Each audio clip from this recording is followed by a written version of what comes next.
enough. Well, Close welcome. enough. Thank Thank you you so for much. being here. So, Thank you so much, Trina. so Run Radio is all about inspiring strides in life, business, and beyond. And the idea that running can be a metaphor for life and how you can run your life better, it has always been interesting to me. You have to learn patience, endurance, and so many mental aspects of running apply to life. So you've written a book on longevity.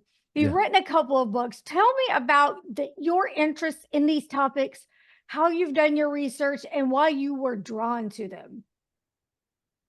Yeah, so I got into the health, deeply into the health stuff after I turned 30. I met the woman that would later become my wife, and my priorities started changing, and I suddenly saw my grandmother deteriorating in her last years, my mother's health issues, and I was lucky that I was somewhat unscathed by my lifestyle in my 20s. My lifestyle was terrible, with the Hmm. drinking, the partying, the bad food, and all I had was some, minor aches and pains, and a lot of gray hair for someone my age. But I was worried that if I continue, I might not even make it to 60. Oh. So I very quickly and deeply started digging into everything. Is it genetic? Could I undo some of the damage? And I definitely undid a lot of the damage I did to myself. And through this journey, at one point, someone in my family, a young child, he was about 4 at the time, was suspected of being on the autistic spectrum. So that I was so deep into the stuff at that time, I just started digging into autism. I had to figure out, is it genetic? Is what we're being told in the mainstream correct? That it's genetic, untreatable, and it's for life, right? So I dug into that to help my family members with it, and I very quickly found out parents are not taught a lot of things that they can do to help their kids. So I set out to write my first book. That was 2019. I published my first book. It was on autism and children's health in 2020. And of course, all this time, now it's 4 years later. All this time, I was continuing to, work with clients, young, old, older, and I was continuing to learn things about my own longevity, right? So I always wanted to do something more about biohacking, optimal health, this kind of stuff. And I finally now I had a kid a couple of years ago. I finally had the time, the space, the energy, and the motivation to finally start this series on longevity called How to Actually Live Longer. So this is volume one I just published a couple of months ago. And the goal is to maybe do 3 volumes, maybe even 5, because it's a vast topic, as you know. Health in general is any specific topic is a vast topic. So I thought I would start here with this short little intro to it. What were some of your findings on the autism research?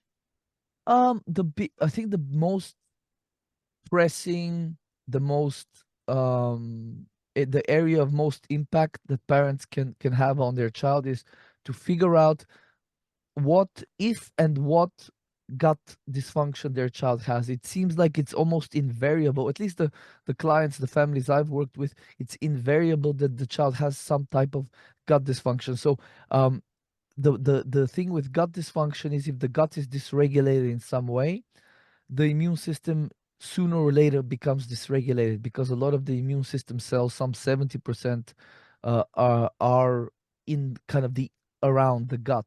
So immune system dysregulation is a big aspect of autism, coupled with the gut dysfunction.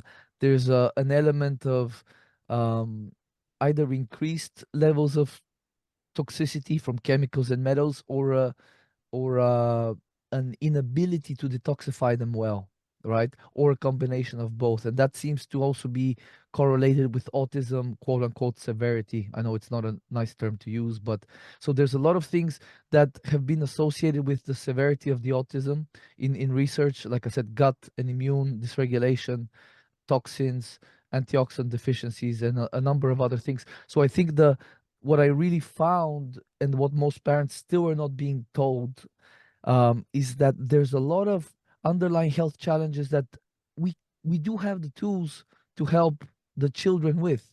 It's a matter of learning a little bit. That's why I published the book, to teach people, to teach parents how to investigate their child's specific set of issues, which invariably there will be some combination of a couple at least, and then how to address them with diet, supplementation, lifestyle, home environment augmentation, and I think diet supplementation, just those two alone can go a really long way. Now, just to be clear, that can help, but it's not a cause or determination of autism spectrum disorder. That just changing your diet does not mean your autism will go away. And how are you, what are your credentials for that study? I mean, I've written a book. I'm a functional diagnostic nutrition practitioner, so I have a few other certifications. I'm not a doctor, and I I have that disclaimer on my website and my books. But I I also, in my book, I write that if a parent reads my book, they will most likely know more than their doctor about autism, because I have some almost 500 references in the book to studies. So it's not about uh, my area is not treating symptoms. It's not diagnosing disease. That's the conventional medical systems area of quote unquote expertise. But if you look at the disease statistics, they keep on climbing. Younger and younger people are developing very serious conditions like Alzheimer's, early onset Alzheimer's, cancer. We have children with autoimmune disease, diabetes, obesity. So it's clear that the conventional paradigm has failed us, while at the same time pharmaceutical companies are still raking in the billions every year. Their sales are pretty damn good. So it's clear that to me, I almost nowadays, when someone tells me you're not a doctor, I'm like, yeah, I'm actually happy that I'm not a doctor, because I'm not a part of the problem. You know what I mean? Yes. Do you ever do you experiment on yourself with certain things? And what are some of those things that you've, Oh my God. It's like, yeah. just look, let me just, this is just within reach here. You can see all these little Uh-huh. bottles here, unlabeled. I am a walking experiment, Trina. Just today, I started experimenting with some new supplements. I'm constantly experimenting. So anything that I recommend to my clients, or to like anything that my wife, let's say, we or uses, I've done a lot of experimentation. I've really stress tested a lot of compounds. Like sometimes people ask me, for example, there's these herbal things that we use for gut balancing, and a child will take, maybe the parent will give 2 to 5 drops of that, and sometimes they ask me, is that not too, like, is this, what can I do, this, is it too much, can I do like 10 drops in one day? I'm like, I give my daughter a whole dropper full of that, you know and like, so all of this stuff, I think it's this is where, to be an effective clinician, I truly believe the people that are the most effective clinicians are the ones that have had some type of health problem that they have overcome, and then now they have not only they have empathy for the person standing across them, or on the other end of a call. They can put themselves in their shoes, but they've also gone through the ups and downs of restoring their health, restoring their vitality. I really feel like, also, I believe the older you get, the more effective you become, because you simplify things as a clinician. If you're young, let's say you're 22, um, nothing against being young, but we are for sure objective. You can say we are immature. We haven't learned a lot of things when we're young. So if you're a young doctor, let's say, or a young clinician at 22 years of or 25 years of age, you don't have, and you're super healthy, you don't have that same level of empathy, right? So I think it's, if, for example, if you look at these personal trainers, they're young, they're buff, the dudes, they're strong as hell, they can fast for a week, no problem, and do workouts. If you have a middle-aged lady, like, let's say, 45 years of age, 50 years of age, coming to them with hormonal symptoms, pain during around her menses, they don't get that. Especially if you haven't worked with people and you haven't had your own pains and aches during your kind of growing older. I really feel like it's so important for us to be able to put ourselves in the client or the patient, if it's a doctor, in their shoes, in order to truly be able to help them. So to answer your question, yeah, I'm constantly experimenting. Everything, single thing I've recommended ever, I've done on myself first, and I've made all the mistakes, so that people can avoid that. When you're talking about longevity, what's one of the number one things that we could be doing right now that will improve our lives and give us maybe a few more years that we're not thinking of? So I think the probably the number one thing will be to start aggressively reducing stressors, Okay. because at the end of the day, it's stress that is killing us. It's aging us. It's contributing to disease. Very in a very literal sense.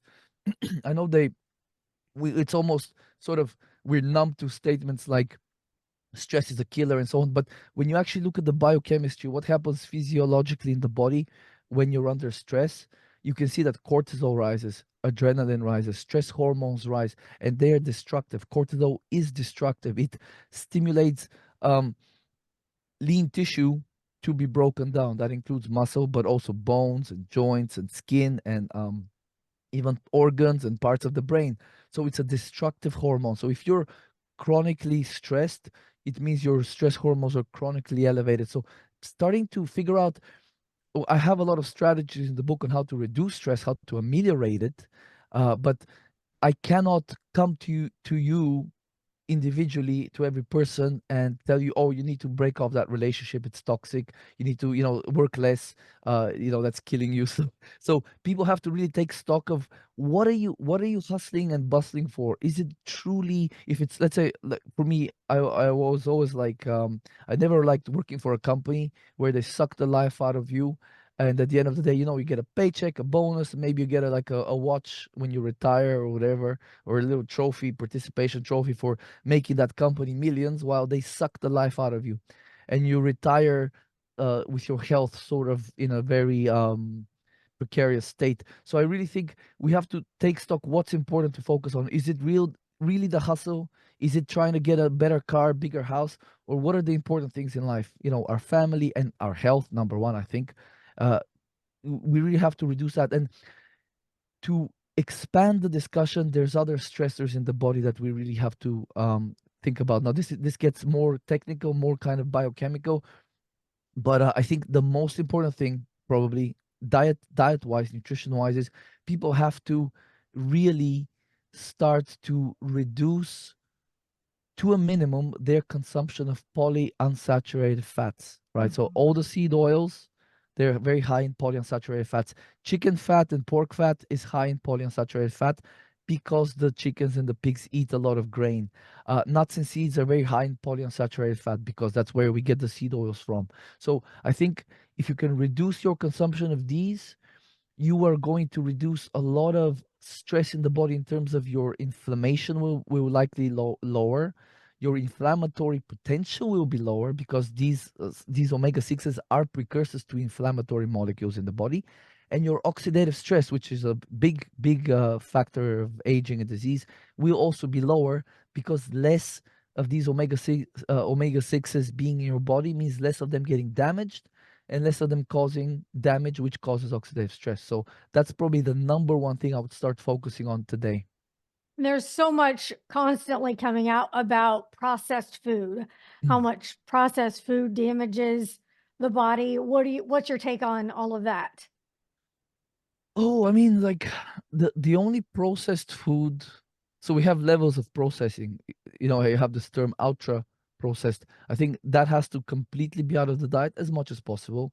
Okay, if you're at a birthday party or if it's Christmas or at a wedding, okay, once in a while is not the end of the world. But I just feel like the best bet is to not buy that stuff when you're grocery shopping. Just don't bring that stuff in your home. And the only processed food I really eat myself is things like cheese, butter. These are technically processed foods, but they're very, very close to nature. So Mhm. I think if you can keep that stuff out of your house, um that is extremely important for health. You the living a long disease-free life and eating a lot of processed food, which kind of includes eating out a lot, unfortunately, because they're gonna cook your food with seed oils or your salad from Whole Foods is going to be drizzled with canola oil, and you will invariably get a lot of chemicals and other stuff when you buy prepared food, because restaurants, takeout joints, they invariably use these things to preserve it,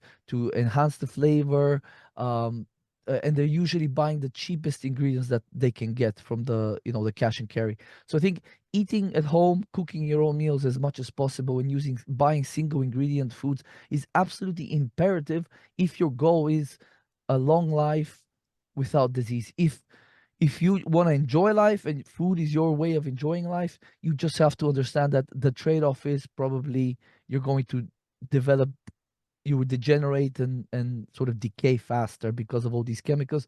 They're not compatible with health.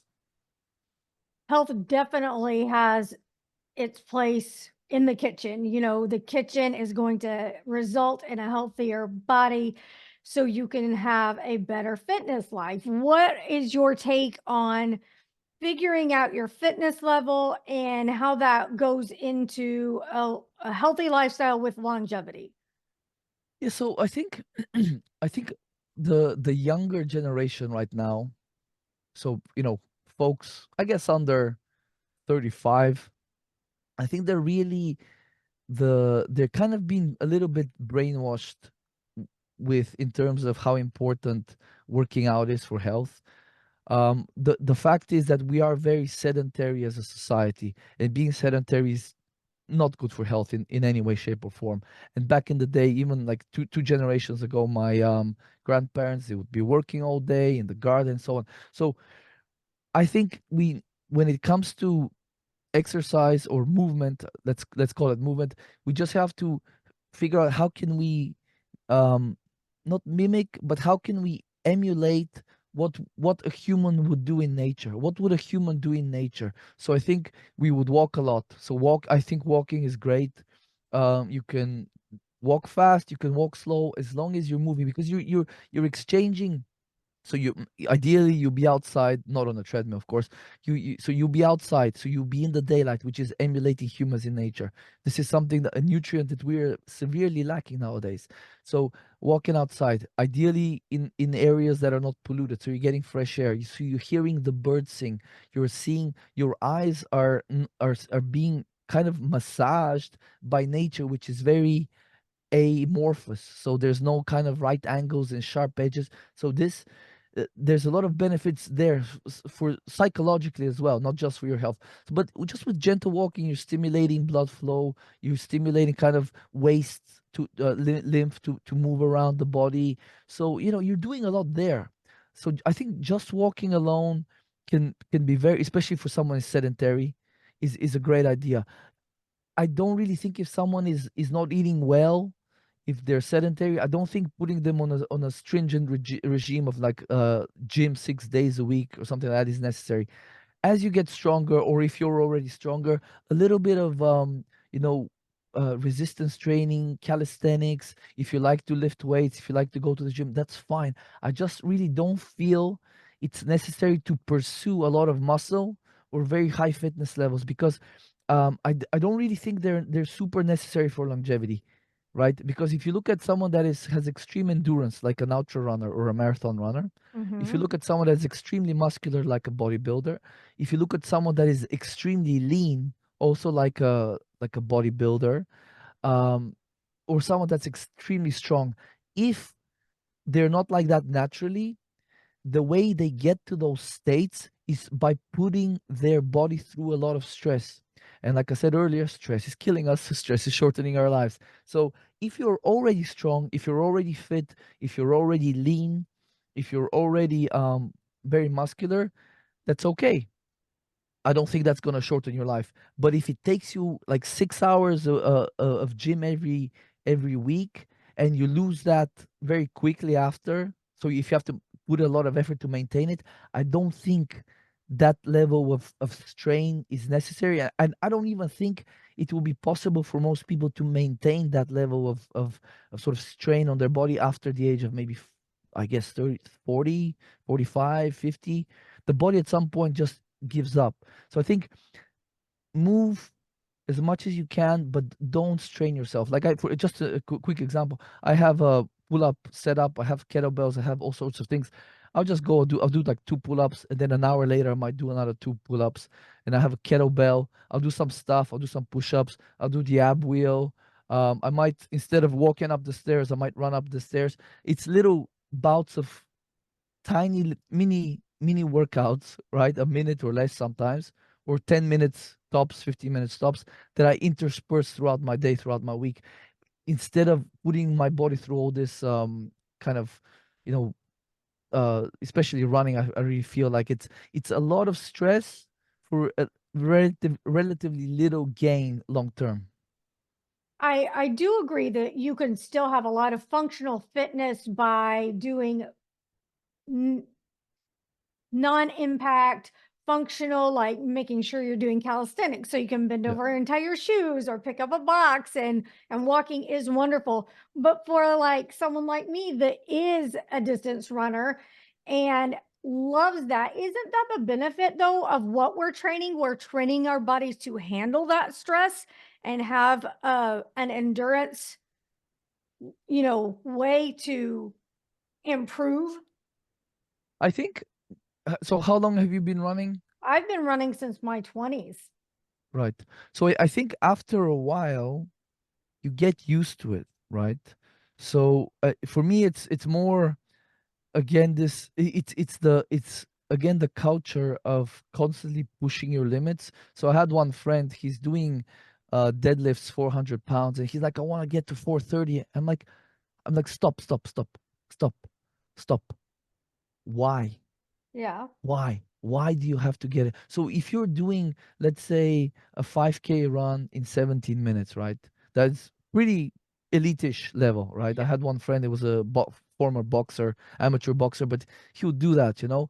So I think, if you're in your 40s, I don't think you should strive for that. If you can do a 5K in 25 minutes, that's pretty damn good. I think if you maintain, if you're happy with where you get and don't let your ego get in the way, it's probably fine, right? As long as you dial in the other healthy practices and, sleeping and so on. But I think it's this constant. Again, it's the young people that are being sort of the Instagram models, the Instagram influence. It's constantly we are comparing ourselves to guys that are probably enhanced in some way, to girls that, probably God knows they could have an eating disorder. So for me, it's this culture where our kids are going to be excuse me, our kids are going to be like, oh, I'm not as good as, this girl influencer, this guy influencer, and they're going to continue pushing themselves in order for what, to be a little bit better, or to be better than XYZ. So I think if you're doing it from a healthy perspective, like you are, Trina, that's totally fine. More of managing expectations and not doing the comparison game, because Yeah, that will take you exactly. backwards for Be- sure. exactly, because again, we're comparing. Like, if you compare yourself to a model, man or woman, doesn't matter, on the cover of a magazine, well, like, I know, I've seen what these guys are going through, diet wise, training wise, and steroid use wise, to get to that level, and they can only be like that for, like, let's say, roughly about a week near the photo shoot. The Yeah. rest of the time they're maybe 15 pounds heavier or more. And Yeah. the thing is, if you because I used to follow kind of bodybuilder guys, if you listen to what these guys are in those 8 weeks of contest prep, they hate their life, right? So they can't sleep, they can't get it up, as it were. They're just, their mood is horrible, their libido is shot. And a lot of these girls, these sporty girls, some of them might have, no period or amenorrhea, and they might not be able to have kids later on, when they realize that there's more to life than how many followers you have on Instagram. So I think back in the day, maybe, in the 50s, 60s, kind of, the there was a much healthier sort of body image. It's kind of gone perverted nowadays. So I think as long as we maintain this kind of, just keep it in check. Yeah, just don't feel like you have to if you're not improving, be it your lifts or your running time, it doesn't mean you're not a good person or you're not working hard enough. This is where I think there's a slight, right now, is a slight, kind of, the society's kind of gone, you know the wrong way a little bit. let's talk about sleep. Sleep is so important to repair everything that you've done through the day. And what can you tell us about getting better sleep? Okay, so I think a big issue for people is it, it might sound counterintuitive, but is they're not eating enough carbohydrates near bedtime. We've Mm, become, yeah, we've again, this is social programming. We've been programmed to think that if you eat carbs in the evening with dinner, you're going to store it all as fat. But here's the thing: your liver, heart, brain, and kidneys, just those four organs, consume 60% of the energy you produce throughout the day. Right? So if just roughly, let's say 3,000 calorie person, like someone my size, so that 2,000 calories of that roughly is going to just go towards these four organs. So when you go to sleep, you continue to have bodily functions, especially if you're working out, you're exercising. There's a lot of repair that has to happen, and you need energy for that repair, and obviously nutrients, amino acids, and so on, fats. So um uh in the book I talk about a little hack is 30 to 60 minutes before bed, eat 2 to 4 tablespoons of honey. The Because honey is like roughly 50% fructose. Fructose very readily converts to liver glycogen. You're topping up your liver's glycogen stores. So now when you go to sleep, let's just go back one step. So you eat a lot. Let's say you eat your meal, hmm your liver tops up its glycogen. Any spare will go out to the muscle glycogen, and some may get stored as fat, but it's usually directly fat that gets stored as fat. You have to eat a lot of carbohydrates for that to start getting turned into fat, right? Because it's an energetically expensive process that the body doesn't undertake when there is already fat coming from the diet. But let's say you you finish your last meal, and then 2 hours later you go from storing amino acids and so on and building. You now go quote unquote catabolic, which kind of is you start breaking down, first of all, liver glycogen. So when you go to sleep, you're running your brain, your body is running on liver glycogen, right? As that starts getting depleted, you have to you have to start creating glucose, so gluconeogenesis. And this process of creating glucose, the faster you run out of your liver glycogen, the sooner that kicks in. But here's the thing: that that process is stimulated by stress hormones like glucagon, cortisol, and so on. So the trick with sleep is to, first of all, not give your body a reason to raise the stress hormones too early. So if you're waking up in the middle of the night and you can't fall back asleep, it's likely your stress hormones are high. So I've had clients that their sleep problems completely go away after just doing the honey thing at night. Now you don't have to do honey. You could just have enough carbs with dinner. Let's say 80 to 100 grams of carbs, and make sure that dinner isn't too far from sleep. Like if you eat at 5 p.m. and you go to bed at 10 p.m., that's 5 hours you haven't eaten. So likely at least two, maybe three of those hours you're already starting to deplete some of that liver glycogen. So I think that is such a simple thing that the low carb movement has made us sort of carb phobic. And then I have people that have been like carnivore or keto, they're coming to me with sleep problems, and I'm like, well, this is right here the problem. It's the fact that you're afraid of carbs. And again, this is another one of those societal things right now that it's going to take probably decades to undo.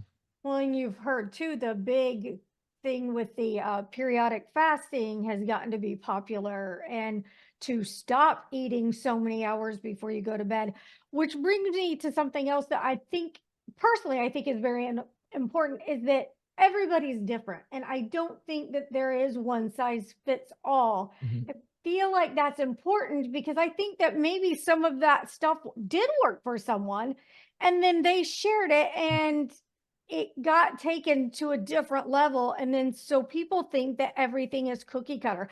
Going Yes. back to your workout example, Yes. you Yes. see a model that did something for a shoot and they think that's an entire lifestyle. And I Yeah. feel that's very dangerous. What do you think about that, real quick, before we go? I mean, that's exactly it. Like, I'll just give you an example. There's a couple of guys. There's three guys, big carnivore guys. And all three of them are doctors, right? So two of those guys, they're these huge guys. They were like elite level genetics. They were professional rugby players. The other guy's super jacked with his six pack, right? So these guys, for me, it's like, okay, it worked well for you, the carnivore thing, zero carbohydrates. A couple of them just eat meat, just steak, no other carbohydrates.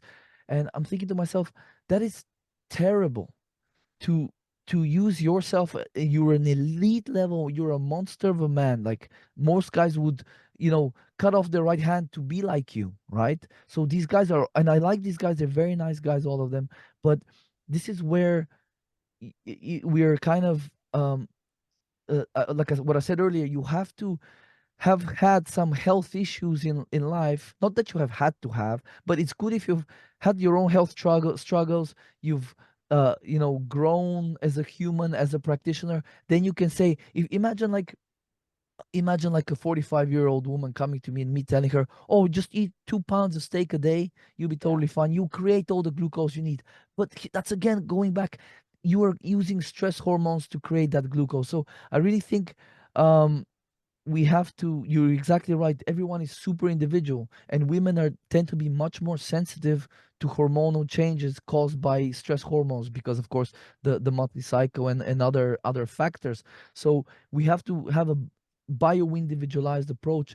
And at the end of the day, we just have to really, when we look at someone that's a hero of ours and we try to model them, we have to put ourselves in, it's some of these guys and gals, it's their full-time job to look that good, so they get the sponsorships and so on. And some of them, I've heard them say, he said, one guy said, I don't know how people manage to like get super fit and ripped with when it's not their full-time job, because this is my full-time job and it's still super damn hard. you Yeah. know so Yeah. we have to like set our expectations and try to kind of live in the real world. That's right. Manage expectations. Thank you so much. Come back. I feel like we could talk even more. If someone wants to connect with you, get your books, where do they go? Thank you, Trina. This was fun. My website is just my name, christianyordanov.com. I work with clients. Anyone can book a free intro call with me to see how I can help them, whether it's a health problem, gut issue. They can read on the website, and all the links are there to my resources on the website. All right. Thank you so much. Come back and be sure you're following along at runradio.net.